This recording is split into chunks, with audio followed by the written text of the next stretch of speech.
पहुंचाना था और इसके नोटिस में लेके लाना था। यहाँ इस्लामाबाद सब्जी मंडी से हमारे एक ताजर को दिन दहाड़े कच्चे के डाकुओं ने अगवा किया है और तकरीबन 7 दिन गुजरने के बाद पुलिस इस चीज़ पर यहाँ तक नाकामी है कि इनका पता उसने नहीं चलवाया। हमने अपने मदद के तहत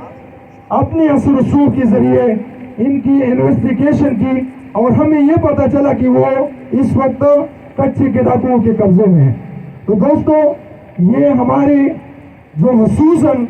इस वक्त जो कच्चे के डाकुओं ने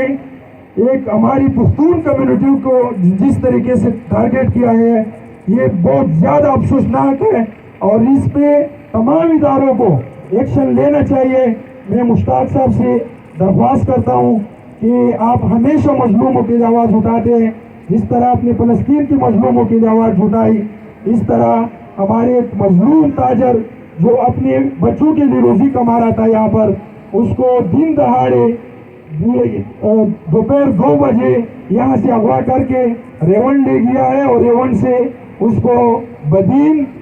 तटा पहुँचा दिया गया है और वहाँ पर इस वक्त वो डाकुओं के शिकंजे में है। तो मैं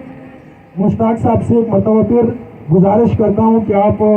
इसके लिए भरपूर तरीके से आवाज़ भी उठाएं, मीडिया पर भी इसको हाईलाइट करें और इंशाल्लाह हम कराची में हैं और कराची में इंशाल्लाह जो भी